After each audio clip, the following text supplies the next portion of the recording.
Budatínsky hrad je jednou z najstarších zachovaných historických pamiatok v Žiline a patrí k miestam, ktoré spájajú bohatú minulosť mesta s príjemným oddychom v zelenom prostredí.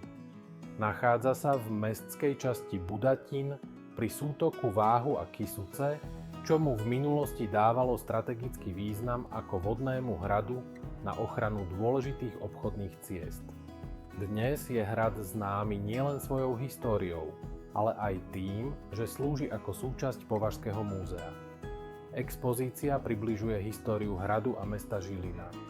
Návštevníci tu môžu vidieť archeologické nálezy, historické predmety a predstavu toho, ako hrad vyzeral a fungoval v minulosti. Hrad je obklopený historickým parkom a pekným areálom, v ktorom sa dá príjemne prechádzať.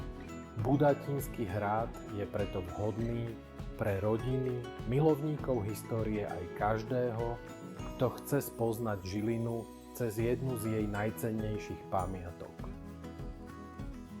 Prvá písomná zmienka o hrade pochádza z roku 1321, kedy zomrel jeho majiteľ Matúš Čák Trenčiansky. Vybudovaný bol v močaristom teréne na nízkom skalnom brale, ktorého plochu rozšírili umelým hlinitým násypom. Z veže hradu je krásny výhľad na Žilinu a okolie.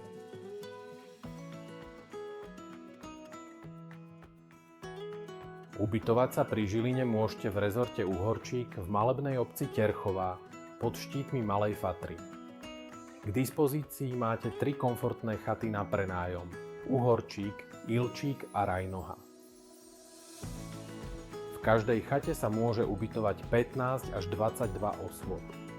Každá izba má vlastnú kúpeľňu z WC, vďaka čomu budete mať vysoký komfort aj v prípade, ak si chatu prenajme viac rodín spolu.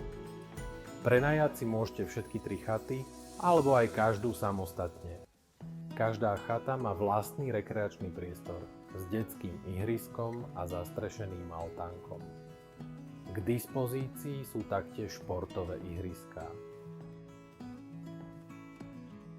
Určite nezabudnite navštíviť naše súkromné wellness. Veľký masážny bazén, sauna a infrasauna sú pripravené tak, aby vám pomohli zrelaxovať a vychutnať si pobyt u nás. Oddychovať môžete aj v romantickej odpočívárni, podsvietenej náladovými sviečkami. Príjemnú atmosféru doplňa relaxačná hudba.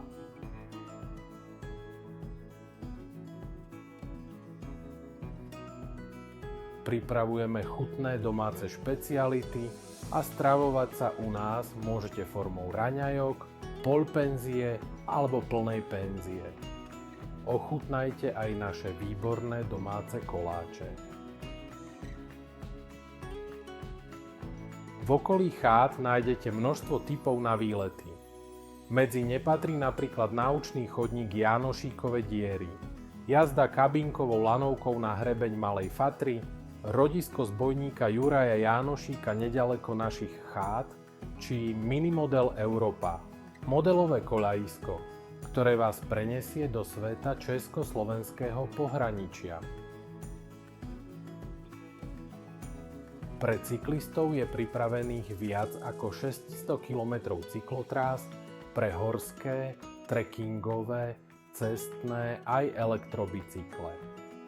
V okolí nájdete taktiež veľa možností na kúpanie. Pobyt na chatách má v zimnom období jedinečnú atmosféru, rovnako ako počas Vianoc či Silvestra. Pre lyžiarov je k dispozícii lyžiarske stredisko Vrátna. V okolí chát sa môžete sánkovať, bobovať alebo stavať snehuliakov. Tešíme sa na vašu návštevu.